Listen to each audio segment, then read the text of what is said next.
ஸ்தோத்திரங்க தாவே, my ஸ்தோத்திரிக்கிற Raja, my நன்றியோடு துதிக்கிறோம் அப்பா, மை ஸ்தோத்திரிக்கிறோம். ஆண்டவரே, இந்த பரிசுத்த ஓய்வு நாளுக்காக உமக்கு நன்றி அப்பா, மை ஸ்தோத்திரிக்கிறோம். ஆண்டவரே, ஆரம்பம் முதல் ஆண்டவரே மட்டுமாய் நீர் நடத்தி வந்தோம் நீ கிருபைகளுக்காக நன்றி அப்பா. நாளில் ஆண்டவரே நம்முடைய வார்த்தைக்காக வருகிறோம் அப்பா, உமக்கு ஸ்தோத்திர ராஜா. நீர் இந்த நாளில் இசப்பா என்ன பேச வேண்டும் என்று ஆண்டவரே அப்பா முன்குறித்து ஆண்டவரே நீ சித்தம் வைத்திருக்கிறீரோ அந்த வார்த்தையை அனுப்பி ஆண்டவரே உமக்கு ஸ்தோத்திர ராஜா. நாளில் கூடி வந்திருக்கிறதான ஒவ்வொரு ஜனங்களோடு கூட கர்த்தர் நீர் இடைபடும்படியாய் உடைய கரத்தில் ஒப்பு கொடுக்கிறோம் அப்பா, உமக்கு ஸ்தோத்திரம். வார்த்தையானது ஆண்டவரே வெறுமையாய் போய் வெறுமையாய் திரும்புகிறது இல்லப்பா, அதை ஏற்ற வேலையில ஏற்ற கிரியைகளை நடப்பிக்கிறது என்று ஆண்டவரே அப்பா உமக்கு ஸ்தோத்திர ராஜா. அப்படி வார்த்தைகளின் படியாக ஜனங்களுக்குள்ள இசப்பா உடைய வார்த்தையானது கிரியை செய்த ஆண்டவரே அது 30, 60, 100 பலன் தர கர்த்தர் நீங்க கிருபை செய்தரலுங்கப்பா. வார்த்தைகளை கேட்டு விட்டு விடாதபடிக்கு ஆண்டவரே ஆண்டவரே அப்பா உமக்கு ஸ்தோத்திர ராஜா. உங்கள் இருதயங்கள் ஆண்டவரே அதை பதித்து வைத்து தியானிக்கு இன்னும் கிருபையில பலனை தருவீராகப்பா. கரத்தில் ஒப்பு கொடுக்கிறோம் பேசுகிற ஆண்டவரே ஊழியக்காரரை மறைத்து கர்த்தர் நீர் வெளிப்படுவீராக. ஆண்டவரே உமக்கு ஸ்தோத்திர ராஜா. உடைய கரத்தில் ஒப்பு கொடுக்கிறோம். உங்க நாமத்தை மகிமைப்படுத்தி ஆசீர்வதிங்க. இயேசுவின் நாமத்தில் வேண்டிக் கொள்கிறோம் நல்ல பிதாவே, ஆமென். ஹல்லேலூயா. கர்த்தருக்கு ஸ்தோத்திரம். இந்த 20வது வாரத்தில் வந்திருக்கிறவங்களை யாவரையும் ஆண்டவராக இயேசு நாமத்தில் வாழ்த்துகிறேன். கர்த்தர் உங்களை ஆசீர்வதிப்பாராக. பண்புள்ளவர்களாய் நடந்து கொள்ளுங்கள், பாசம் மிக்கவர்களாய் நடந்து கொள்ளுங்கள். குனிந்து காலை ஆட்டி கொண்டு இருக்கிறவர்கள் கையை கூப்பி கர்த்தரை ஸ்தோத்திரம் பண்ணுங்கள். அப்பதான் அது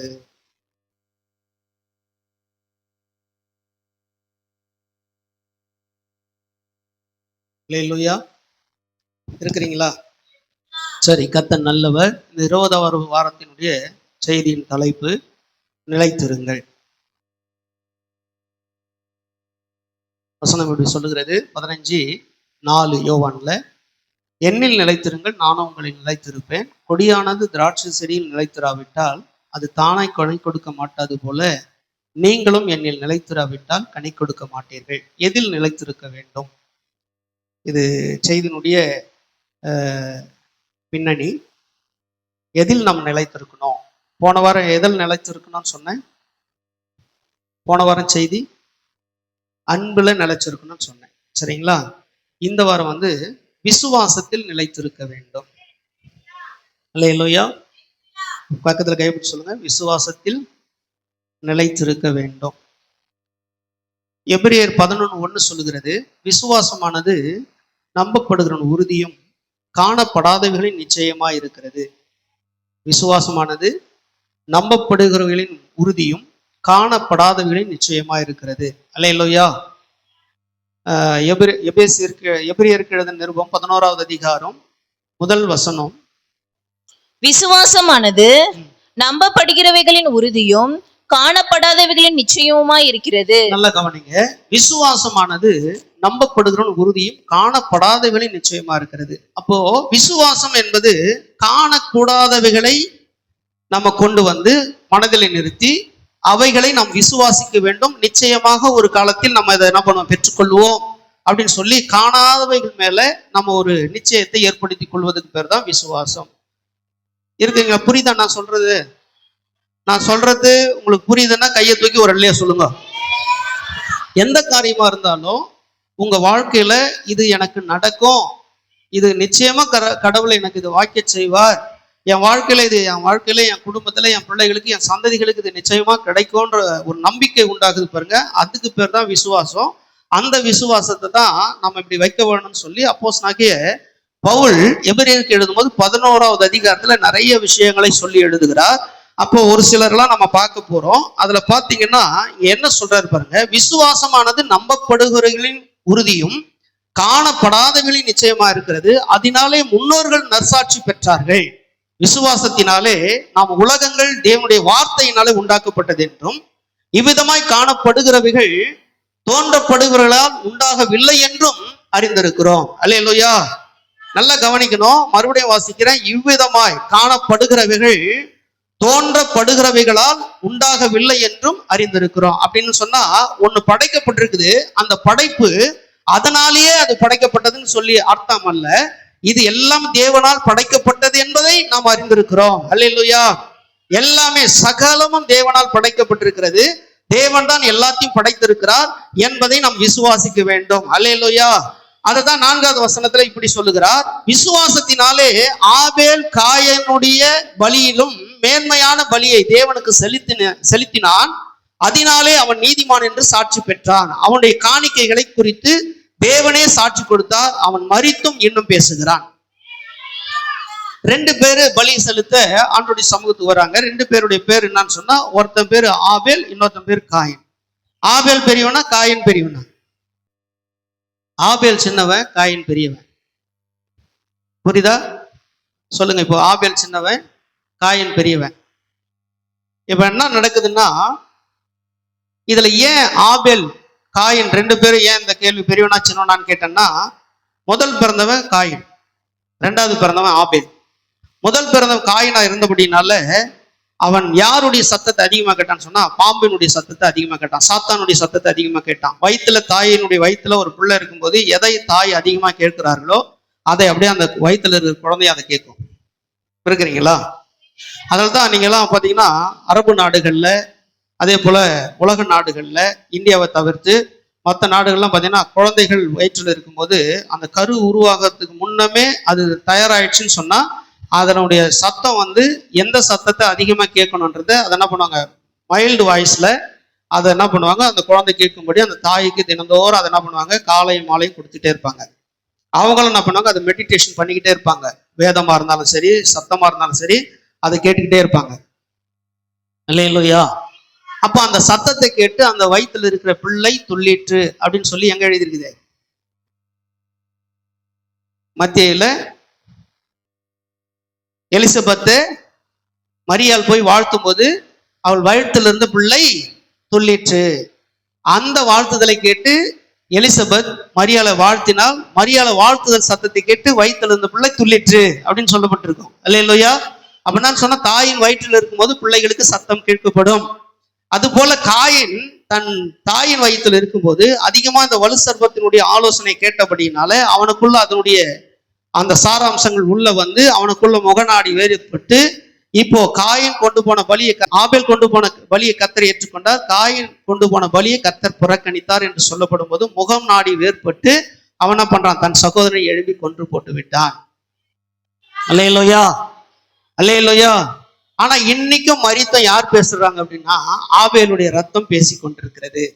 அதைத்தான் இங்க சொல்றாரு, விசுவாசத்தினாலே. அப்ப யார் இந்த பலியை குறித்து சொல்லி கொடுத்தாங்க? ஆதாம் சொல்லி கொடுத்தாரா? அப்படின்னா இல்ல. விசுவாசத்தினாலே ஆபேல் தன் தேவனுக்கு தன் மந்தையின் தலையீற்றி கொண்டு போய் அவன் பலி செலுத்தினான் என்று சொல்லப்பட்டிருக்குது. அந்த பலியை தலையீற்று அப்படின்னு சொல்லப்பட்டு நீங்க ஆதியாகமத்துல போனீங்கன்னா அங்க இருக்கும் நிறைய. நான் இதுக்கு ரோடு காட்டணும்னா நான் ஆதியாகமத்துக்கு போனோம். உங்களுக்கு எல்லாம் நீங்க வீடுகள்ல நீங்க வாசிங்க, சரிங்களா? முதல் அதிகாரத்திலேயே அந்த காரியம் நீங்க பாத்தீங்கன்னா அங்க தெரியும். 2வது அதிகாரத்துல இந்த சம்பவங்கள் இருக்குது. 3வது அதிகாரத்துல அதனுடைய தொடர்ச்சி இருக்கிறது நீங்க பார்க்கலாம். அல்லேலூயா, அல்லேலூயா. இப்ப என்னன்னு சொன்னா, இப்போ இங்க காயின் பலியை புறக்கணித்து விட்டார், ஆபேல் பலியை கர்த்தர் ஏற்றுக்கொண்டார். அதனால இங்க பாருங்க சொல்றாரு, விசுவாசத்தினாலே ஆபேல் காயினுடைய பலியிலும் மேன்மையான பலியை தேவனுக்கு செலுத்தினான், அதனாலே அவன் நீதிமான் என்று சாட்சி பெற்றான். அவனுடைய காணிக்கைகளை குறித்து தேவனே சாட்சி கொடுத்தார், அவன் மரித்தும் இன்னும் பேசுகிறான். எதனால பேசுறான்? விசுவாசத்தினாலே தான் அவன் சாட்சி பெற்றான். கரங்களை தட்டி கர்த்தரை ஸ்தோத்திரம் பண்ணு. நல்ல ஒரு விஷயத்தை உள்வாங்கிக் கொள்ளுங்க. நான் டாபிக்ல பார்த்துட்டு இருக்கிறோம். எதில் நிலைச்சிருக்கணும்? நிலைத்திருக்கிற ஒரு மாதம் எதில் நிலைத்திருக்க வேண்டும்? விசுவாசத்தில் நிலைத்திருக்க வேண்டும். விசுவாசத்தினாலே தான் ஆபேல் இன்னைக்கும் என்ன பண்றான், மரித்தும் பேசுகிறான். அப்போ உனக்குள்ள விசுவாசம் இருந்தால் நமக்கு மரணம் சந்தித்தாலும் நம்மை குறித்து உலகம் சந்ததிகள் பேசும். நம்ம என்ன பண்ணா விசுவாசத்தின் மேல் கட்டப்பட வேண்டும். அல்லேலூயா. அப்ப நல்லா கவனிங்க, ஏனோக்கு குறித்து சொல்லப்படுகிறது 5வது வசனம். விசுவாசத்தினாலே ஏனோக்கு மரணத்தை காணாதபடிக்கு எடுத்துக்கொள்ளப்பட்டான், தேவன் அவனை எடுத்துக்கொண்டபடியினாலே அவன் காணப்படாமற் போனான். அவன் தேவனுக்கு பிரியமானவன் என்று அவன் எடுத்துக்கொள்ளப்படுவதற்கு முன்னமே சாட்சி பெற்றான். நல்லா கவனிக்கணும் பிரியமான தேவ பிள்ளைகளே. விசுவாசத்தினாலே ஏனோக்கு தேவனுக்கு பிரியமானவன் என்று அவன் எடுத்துக்கொள்ளப்படுவதற்கு முன்னமே அவன் சாட்சியா இருந்தான். அப்ப நம்முடைய வாழ்க்கை நம்ம மரணத்தை சந்திக்கிறதுக்கு முன்னாடி தேவனுக்கு முன்னாடி சாட்சி உள்ள வாழ்க்கையா இருக்கணும். இருக்கிறீங்களா இல்லையா? இந்த சாட்சி எங்கன்னா நம் தேவனோடு கூட சஞ்சரிக்கக்கூடியவர்களா இருக்கணும். அதுதான் சாட்சி. ஏதோ உலகத்துல வாழ்ந்துட்டு நான் சொல்றேன், வருஷத்துக்கு நமக்கு எத்தனை நாட்கள் இருக்குது? நமக்கு எத்தனை நாட்கள் இருக்குது? எல்லாரும் வாயத்தன்னு சொல்லுங்க, நமக்கு எத்தனை நாட்கள் இருக்குது? 365 நாள்ல எத்தனை நாள் தேவனுக்கு நீங்க கொடுக்குறீங்க? ஒரு உதாரணத்துக்கு எடுத்தோம்னா 52 நாள், அவ்வளவுதானே? ரொம்ப ஸ்ட்ராங்கா எப்படி சொல்றது, ஒரு ஆணித்தரமா இல்ல ரொம்ப டெப்தியா சொல்லணும்னா 52 நாள் ஞாயிற்றுக்கிழமை. அதுலயும் கொள்ளையடிக்கிறவன் இருக்கிறான்.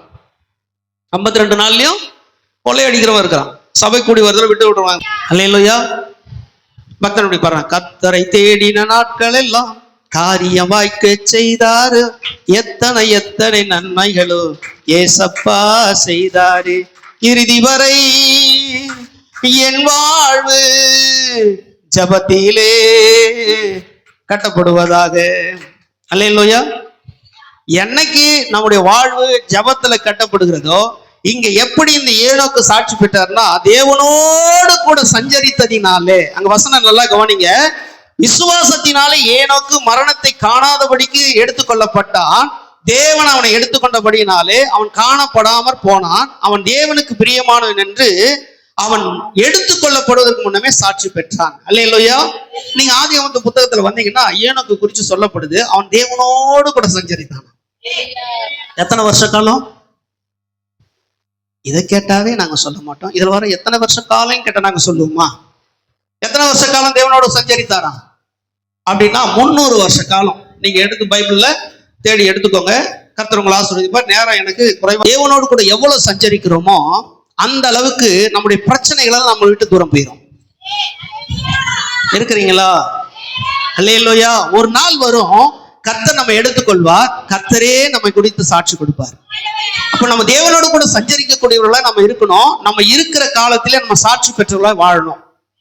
அதுதான் ஏனோக்கு விசுவாசத்தினாலே அந்த மரணத்தை காணும் முன்னே அவன் சாட்சி பெற்றான் என்று சொல்லப்பட்டிருக்குது. அல்லேலூயா. அல்லேலூயா. அதனால்தான் பாருங்க 6வது வசனம் சொல்றாரு, விசுவாசம் இல்லாமல் தேவனுக்கு பிரியமா இருப்பது கூடாத காரியம், ஏனென்றால் தேவனிடத்தில் சேருகிறவர் உண்டென்றும் அவர் தம்மை தேடுகிறவர்களுக்கு பலன் அளிக்கிறவர் என்றும் விசுவாசிக்க வேண்டும். அல்லேலூயா. அப்படின்னா சொன்னா விசுவாசம் இல்லாம தேவனுக்கு பிரியமா இருக்க முடியாது. நம்ம எல்லாரும் விசுவாசிக்கக்கூடியவர்களா இருக்கணும். அல்லேலூயா. இருக்கிறீங்களா? கர்த்தர் நல்லவர். விசுவாசம் இல்லாம தேவனுக்கு பிரியமா இருக்க முடியாது. விசுவாசத்தை நீ நிலைச்சிருந்தியனா கர்த்தர் உனக்குள்ள நிலைத்திருப்பார். அதான் சொல்றேன், எண்ணில் நிலைத்திருங்கள் நானும் உங்களில் நிலைத்திருப்பேன். பக்கத்துல கைப்பிடி சொல்லுங்க, எண்ணில் நிலைச்சிருங்கள் நானும் உங்களில் நிலைத்திருப்பேன். அல்லேலூயா. எப்படி அவர்ல நிலைச்சிருக்க முடியும்? அவர் எப்படி நமக்குள்ள நிலைச்சிருக்க முடியும்? எப்படி நினைச்சிருக்க முடியும்? விசுவாசத்தினாலே. அல்லேலூயா. அல்லேலூயா. நீங்கள் என்னிலும் என் வார்த்தை உங்களிலும், அப்படிதானே?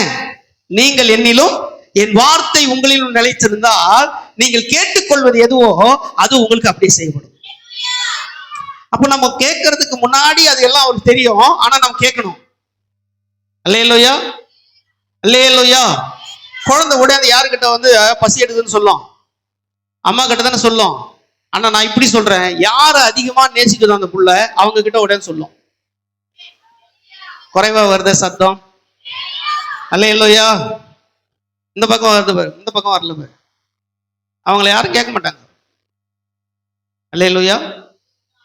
அல்லேலூயா. சைமன் என்கிட்ட உடனே அப்பா பசிக்குதுன்னுவான். எப்பவுமே அங்கதான் வருவான், அங்கிருந்து என்கிட்ட தான் சொல்லுவான் பசி எடுக்குதுன்னுவான். அங்கிருந்து வருவான், அப்பா தண்ணி வேணும்னுவான். அல்லேலூயா. இருக்கிறீங்களா இல்லையா? அல்லேலூயா. இப்ப நல்லா கவனிச்சுக்கோங்க, நம்முடைய வாழ்க்கையில நம்ம முதலாவது தெரிஞ்சு கொள்ள வேண்டிய விஷயம் என்னன்னு சொன்னா, நம்ம தேவனுக்குள்ள நிலைத்திருக்க வேண்டும். அவர் சொல்றார், நீங்கள் என்னிலும் என் வார்த்தை உங்களிலும். அப்போ நம்ம எப்போ அவர்ல நிலைச்சிருக்க முடியும் அப்படின்னா, காலைய மாலையும் சரியான வேலையை அவர் கொடுத்து நம்ம அவரை தேட ஆரம்பிச்சோம், அவருக்கு நிலைச்சிருப்போம். அவர் எப்போ நமக்குள்ள நிலைச்சிருப்பாரு? அவர் எப்போ நமக்குள்ள நிலைச்சிருப்பாரு? ஹலோ, அவர் எப்போ நமக்குள்ள நிலைச்சிருப்பாரு? சகோதரர் உதயசூரியன் அவர்களை எப்ப நிலைச்சிருப்பாரு? என் கண்ணாடி கட்டுறேன். அல்லேலூயா. எப்ப நிலைச்சிருப்பாரு? வார்த்தையை நம்ம எந்த அளவுக்கு மெடிடேஷன் பண்றோமோ அந்த வார்த்தை நமக்குள்ள வரும்போது, அந்த வார்த்தை வந்துச்சுன்னா வார்த்தையான கடவுள் வேர்ட் ஆஃப் லார்ட் நமக்குள்ள நிலைச்சிருப்பாரு. ஆமா தானே? நான் சொல்றேன், இப்படி 5 மணிக்கு ஆராதனை வந்துட்டா நினைச்சிருப்பாரு. சோத்திரம் இயேசுநாதா. அல்லேலூயா. உங்க வீட்டுல யாருமா முதல்ல குளிப்பாங்க? தெபரால், நீ தானா? சோத்திரம். 2வது, 3வது தம்பி, 4வது தான் அப்பா. சோத்திரம். எங்க வீட்டுல நான் தான் ஃபர்ஸ்ட். நீ ஊழியக்கார, அதனால குளிச்சிடுவேன். நான் ஊழியக்காரா இல்லாத போதே நான் தான் ஃபர்ஸ்ட் குளிப்பேன். அல்லேலூயா. ஏன்னா காலையில் எழுந்த உடனே எங்க போவேன்னா நீண்ட பாத்ரூம் தான் போவேன். அல்லேலூயா. எழுந்து போய் குளிச்சுட்டு தேவ சமூகத்துல வந்து உட்காருவேன். முடிச்சுட்டு அங்கிருந்து திரும்ப என்ன பண்ணுவேன், சபைக்கு வருவேன். ஸோ இந்த பழக்கம் வந்து தொட்டில் பழக்கம் எது வரைக்குமா? அல்லேலூயா. தொட்டில பத்துன்னு இருக்கிற குழந்தை சுடுகாட்டுல போய் தொட்டில ஆடும். அதுனா பழக்கனே தெரியல. தொட்டில் பழக்கம் சுடுகாடு மட்டுமா அப்படின்னு சொல்லுவாங்க. ஆனா அதுக்கு இருக்க சம்மந்தம் இருக்குதா பாருங்களேன்? சம்பந்தமே கிடையாது. தொட்டில் பழக்கம், தொட்டில் இருக்கிற பழக்கம் எங்க சுடுகாட்டுல வந்து தொட்டில் ஆடும். ஆனா ஒண்ணு நடக்கும், தொட்டில தூங்குறது போல அங்க போய் என்ன பண்ணும், தொட்டியில தூங்கும். இருக்கிறீங்களா இல்லையா? இல்லைன்னா பெட்டியில தூங்கும். அல்லேலூயா. கர்த்தர் நல்லவர். ஆமா தானே? ஆமா தானே? கர்த்தருக்கு ஸ்தோத்திரம். அப்ப நல்லா கவனிங்க. 2வதுங்க பாருங்க சொல்றாங்க. 3வது ஒரு நபரை கேட்டுறேன். நோவாவை குறித்து சொல்லப்படுது. 7வது வசனம் வாசிமா. விசுவாசத்தினாலே நோவா தற்காலத்திலே காணாதவைகளை குறித்து தேவ எச்சரிப்பு பெற்று பயபக்தி உள்ளவனாகி தன் குடும்பத்தை ரட்சிப்பதற்கு பேழையை உண்டு பண்ணினான். அதனாலே அவன் உலகம் ஆக்கினைக்குள்ளானது என்று தீர்த்து விசுவாசத்தினால் உண்டாகும் நீதிக்கு சுதந்திரவாளியானான். அல்லேலூயா. எதனால சுதந்திரவாளியானா நோவா? சொல்லுங்க, எல்லாரும் வாயத்தானே சொல்லுங்க. விசுவாசத்தினாலே. சொல்லுங்க, எல்லாம் வாயத்தானே. விசுவாசத்தினாலே. விசுவாசத்துல நிலைச்சிருந்துட்டா நம்ம குடும்பத்துக்கு என்ன தேவைன்னு சொல்லி கர்த்தர் நமக்கு அந்த தரிசனத்தை கொடுத்துருவார். நோவா தன் குடும்பத்தை விசுவாசத்தினாலே என்ன பண்ணான்னு சொன்னா, தன் குடும்பத்துக்காக பேழை உண்டு பண்ணி தன் குடும்பத்தை அவன் ரட்சித்துக் கொள்வதற்கு விசுவாசத்தினால இந்த கிருபையை பெற்றுக்கொண்டான். அல்லேலூயா. விசுவாசத்தினுள்ள உண்டாக நீதிக்கு சுதந்திரவாளியான என்று சொல்லி எழுதப்பட்டிருக்குது. அல்லேலூயா. விசுவாசத்துக்கு. அப்ப நம்ம விசுவாசிக்கிற அந்த விசுவாசம் நம்ம யார் மேல இருக்கணும், அந்த விசுவாசம் எதுக்குள்ள இருக்கணும்ன்றதுக்கு நமக்கு ரொம்ப தெரியணும். அல்லேலூயா. அல்லேலூயா. ஆலே இல்லையா? இந்த பக்கம் மட்டும்தான் இருக்கிறீங்க. லெப்ட் ஹேண்ட் சைட்ல இருக்கிற கல்லறை. அல்லேலூயா. மைய இருக்கிற அமரர் ஊர்தி. அல்லேலூயா. மைய பகுதியில அமரமிடம், லெப்ட் ஹேண்ட் சைட்ல கல்லறை பகுதி பொழுது. அல்லேலூயா. சத்தமே வர மாட்டேங்குது. சத்தம் வந்துச்சுன்னா நான் அப்ப புரிஞ்சுக்குவேன், இந்த இடத்துல எல்லாம் மக்கள் வாழ்கிறார்கள். அல்லேலூயா. புரியுதா? இப்போ நீங்களும் புரிஞ்சுக்கோங்க. கர்த்தருக்கு ஸ்தோத்திரம். ஆமே. அப்ப நல்லா கவனிங்க. நோவா தற்காலத்திலே காணாதவைகளை குறித்து, அதாவது என்னன்னு சொன்னா மழையை பார்த்தது இல்ல. ஆண்டவர் சொல்றாரு ஒரு பேழை உண்டு பண்ணுப்பா அப்படின்றாரு. இப்ப பேழை உண்டு பண்ணா விசாகப்பட்டினத்துல ஒரு பேழையை கட்டுறான்னு வச்சுக்கோங்க, இல்ல அப்படி பீச் ஒருத்தர் ஒரு பேழையை கட்டுறான்னு வச்சுக்க. இது நியாயமா இல்லையா? ஹலோ, நியாயமா இல்லையா? இப்ப ஆண்டவர் சொல்றாரு, இப்ப ஒரு பேழை, ஒரு கப்பல் செய்வாடினா எங்க செய்யணும்? கப்பல் எங்க செய்யணும்? செய்யணும்னா எங்க செய்யணும்? கரெக்டா சொல்லுப்பா.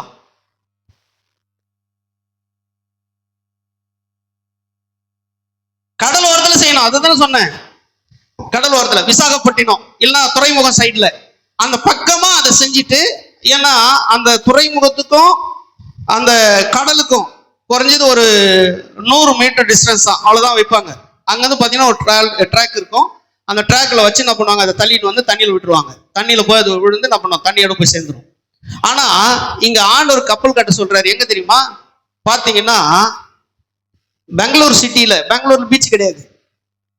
இவ்வளவு லாங்ல, கிட்டத்தட்ட பெங்களூர்ல இருந்து பீச் போனோம்னா குறைஞ்சது எப்படி பார்த்தாலும் 300-400 கிலோமீட்டருக்கு சரௌண்டிங் தான் போகணும். எத்தனை கிலோமீட்டர்? 300-400 கிலோமீட்டர். இல்லையா? அங்க கட்ட சொல்றாரு பேழை.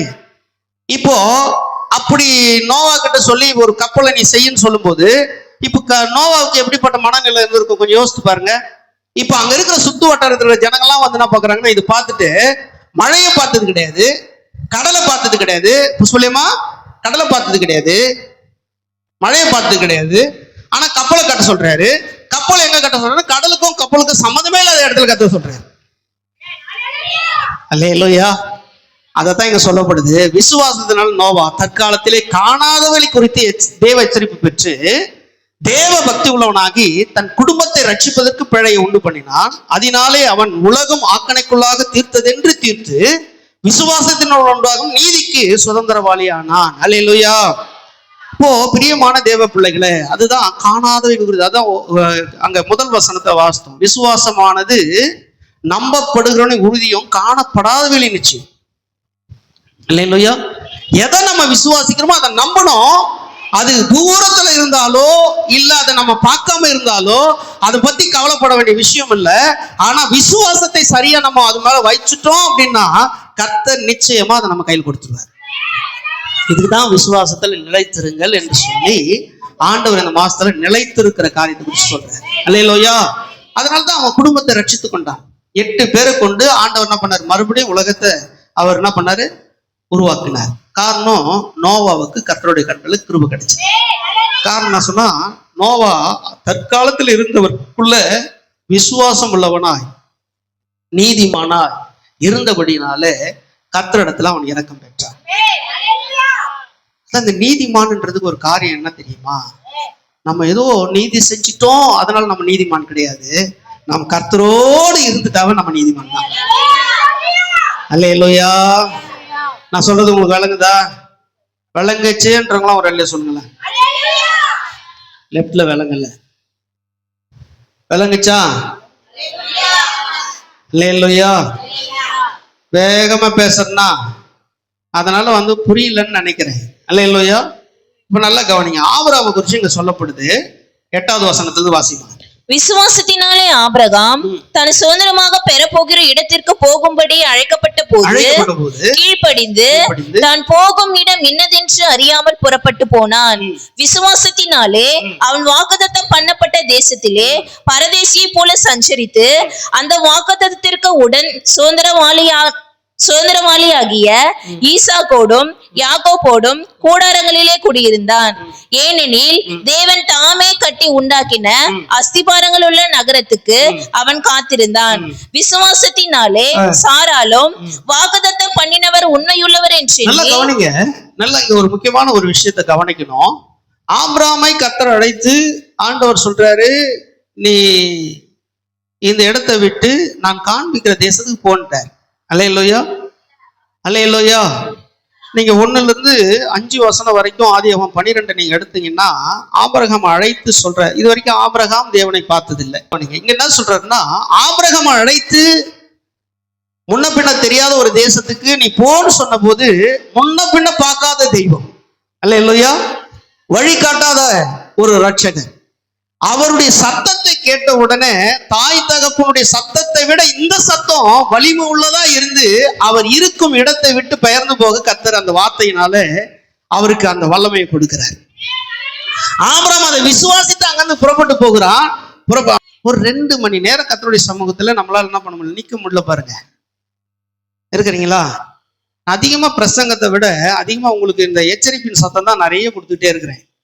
இங்க ஆபிரகாம் தன் காலத்துல அவன் விசுவாசமா இருந்தபடினால அவன் காணாத தேசத்தை சுதந்திரித்துக் கொள்ளும்படிக்கு போகிற இடங்கள்லாம் பரதேசியை போல தன் பிள்ளைகளோடு கூட சஞ்சரித்து கூடாரங்களிலே வாசம் பண்ணினான். எதுக்காக சொன்னா, தேவன் தாமே கட்டி உண்டாக்கின அஸ்திபாரங்கள் உள்ள நகரத்துக்கு அவன் காத்திருந்தான். அல்லேலூயா. அந்த நகரத்துக்கு. அல்லேலூயா. அதனால எனக்கு பிரியமான தேவ பிள்ளைகளை, நம்முடைய வாழ்க்கையில தேவன் நமக்காக ஒரு நிலையான நகரத்தை நமக்காக உண்டாக்கி வச்சிருக்கிறார். இருக்கிறீங்களா? ஆனா இப்ப இந்த பூமியில நமக்கு எதுவும் வேணாவா அப்படின்னா எல்லாம் வேணும். கர்த்தரோடு கூட நம்ம இருக்கும்போது கர்த்தர் நிச்சயமா அந்த இடங்கள்ல அந்தந்த நாட்கள்ல கர்த்தர் கொண்டு போய் நம்மளை வச்சிருவார். சாராள் கூட பாருங்க, வயது சென்றவளா இருந்த போதும் கர்த்தருடைய வாக்குத்தத்தத்தை அவள் விசுவாசித்ததினால அவள் சந்ததிகளுக்கெல்லாம் தாயானவள் என்று சொல்லி பெயர் பெற்றார். அல்லேலூயா. தன்னுடைய கணவனுடைய வயதாயிடுச்சு, தன்னுடைய கர்ப்பம் செத்து போயிடுச்சுன்னு தெரிஞ்சிருந்தோம், பிள்ளை பெறுவதற்கு, வாக்குத்தத்தத்தின் பிள்ளையை பெறுவதற்கு அவள் ஆயத்தமாய் விசுவாசித்தாளாம். அப்ப நீங்கள் அப்படி விசுவாசிச்சோம்னா தேவன் நிச்சயமா நம்மளை ஆசீர்வதிப்பார்.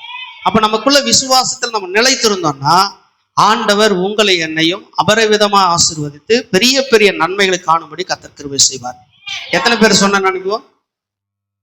4 பேரா? 6 பேர். யார் யாரு? முதல்ல யாரு? ஆபேல். அல்லேலூயா. ஆபேல் எதனால விசுவாசத்துல நீதிமானாக்கப்பட்டான்? எதுல? காணிக்கையில, பலியில. அல்லேலூயா. காணிக்கை அவன் என்ன பண்ணான்? நேர்த்தியானது கர்த்தர் கொடுத்து அதுல அவன் என்ன பண்ணான்? நீதிமான் என்று சாட்சி பெற்றான். அல்லேலூயா. அடுத்தது யாரு? ஏனோக்கு. அல்லேலூயா.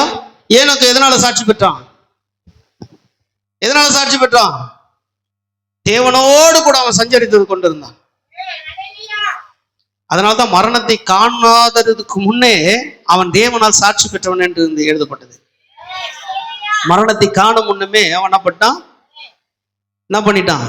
தேவனால் அவன் நற்சாட்சி பெற்றான். அடுத்தது நோவா. நோவா தன் குடும்பத்தை ரட்சிக்க அவன் விசுவாசத்தினால நீதிமானாக்கப்பட்டான். அல்லேலூயா. மழையை பார்க்கல, காற்றை பார்க்கல, எதையும் பார்க்கல. ஆனா மழை வந்துச்சு, காற்று வந்துச்சு. ஆனா இவன் கட்டின கப்பல் மேல தூக்குச்சு. கர்த்தர் அந்த கப்பல்ல இருந்து இவன் குடும்பத்தை காப்பாற்றினார். அடுத்தது ஆபிரகாம். அல்லேலூயா. ஆபிரகாம், நம்முடைய ஆபிரகாம் தகப்பன், அவர் விசுவாசித்தாரு. விசுவாசத்தினால அவர் என்ன பண்ணாரு? தேவன் கட்டி இருக்கிற நகரத்துக்கு போய் சேர்வதற்கு அவர் கூடாரங்களிலே வாசம் பண்ணினார். அல்லேலூயா. பரதேசியை போல சஞ்சரித்தார். அல்லேலூயா. அப்போ நிலைச்சிருங்க, கர்த்தர் உங்களை நிலைச்சிருப்பார். நீங்கள் கேட்டுக்கொள்வது எதுவோ அது உங்களுக்கு செய்யப்படணும்னு சொன்னா, அவருல நாமளும் நம்மள அவருடைய வசனம் நிலைச்சிருந்தா நம்ம கேட்டுக்கொள்றது எல்லாமே நடக்கும். இருக்கிறீங்களா? எல்லாரும் எழுந்துக்கலாமா? முன்னே எனக்கு நிறைவான மகிழ்ச்சி உண்டு, உம்மருகில் எப்போதும் நித்திய பேரின்பம் உண்டு. முன்னே எனக்கு நிறைவான மகிழ்ச்சி உண்டு, உம்மிடத்தில் நித்திய பேரின்பம் உண்டு. நிறைவான மகிழ்ச்சி நீரே, நித்திய பேரின்பமே. நிறைவான மகிழ்ச்சி நீரே, நித்திய பேரின்பமே. என்னை காக்கும் இறைவன் நீரே, உம்மிடம் நான் அடைக்கலம் புகுந்தேன். என்னை காக்கும் இறைவன் நீரே, உம்மிடம் நான் அடைக்கலம் புகுந்தேன். என்னையாலும் தலைவர் நீரே, உம்மை அன்றி ஆசை வேறில்லை. என்னை காக்கும் இறைவன் நீரே, அரசாலும் தலைவர் நீரே.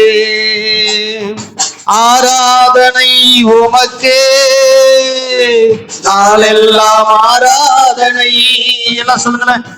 ஆராதனை உமக்கே, நாளெல்லாம் ஆராதனை. முன்னே எனக்கு நிறைவான மகிழ்ச்சி உண்டு, உம் அருகில் எப்போதும் நித்திய பேரின்பம் உண்டு. முன்னே எனக்கு நிறைவான மகிழ்ச்சி உண்டு, உம் அருகில் எப்பொழுதும் நித்திய பேரின்பம் உண்டு. எனக்குரிய பங்கு நீரே, பரம்பரை சொத்தும் நீரே. எனக்குரிய பங்கு நீரே, பரம்பரை சொத்து நீரே. ஆலோசனை தரும் தகப்பனே, இரவும் பகலும் பேசும் தெய்வமே.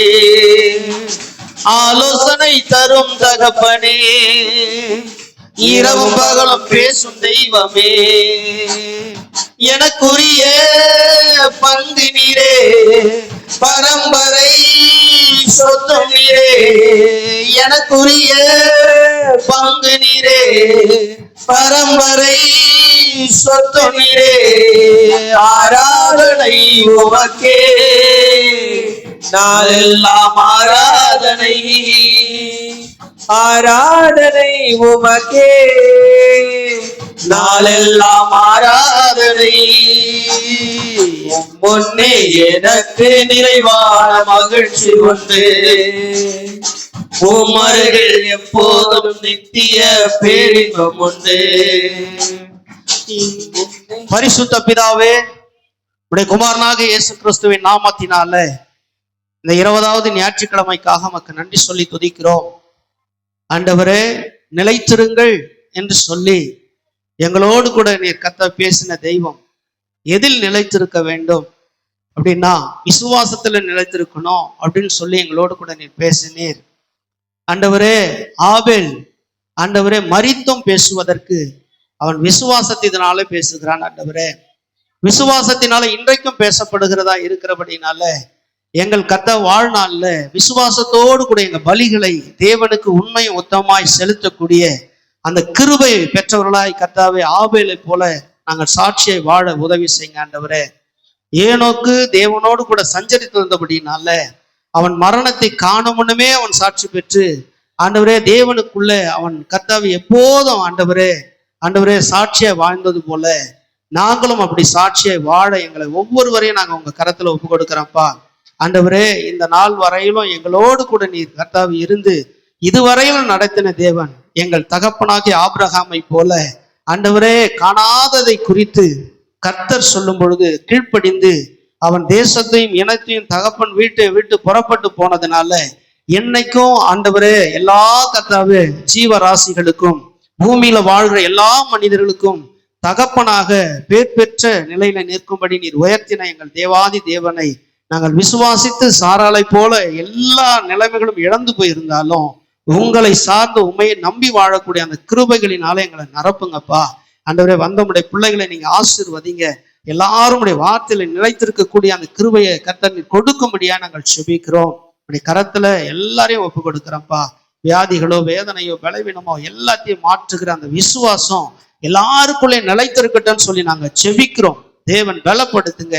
ஆண்டவர் கிருபை செய்யுங்கப்பா. எந்த வார்த்தைகளும் ஜனங்களை கர்த்தர் காயப்படுத்தி விடாதபடிக்கு வார்த்தைகளிலிருந்து வல்லமைகள் புறப்பட்டு எல்லாரையும் கர்த்தர் ஆற்றுவும் தேற்றுவும் வேண்டுமா நாங்கள் செபிக்கிறோம். மகிழ்ச்சியோடு சந்தோஷமா ஆண்டவரை புறப்பட்டு போய் கொழுத்து கன்றுகளை போல வளரும்படி வாழ்த்துகிறேன். ஆண்டவரே, சபை கூடி வருதல் எவ்வளவு முக்கியம் என்பதை என் ஜனங்கள் புரிந்து கொள்ளட்டப்பா.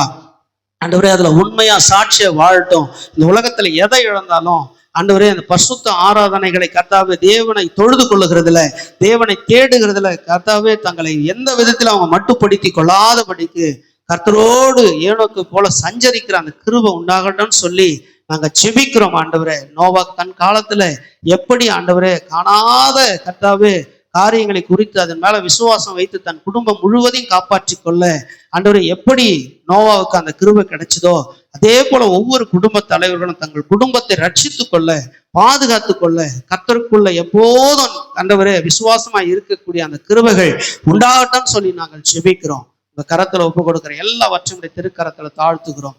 எல்லா துதி கன மகிமையும் உமக்கு ஒருவருக்கே எடுக்கிறோம். இன்ப இயேசு கிறிஸ்துவின் நாமத்தில் செபிக்கிறோம் நல்ல பிதாவே, ஆமென். எல்லாரும் சேர்ந்து சொல்லுவோம். என் ஆத்துமாவே கர்த்தரை ஸ்தோத்திரி, என் முழுமே பரிசுத்த நாமத்தை ஸ்தோத்திரி.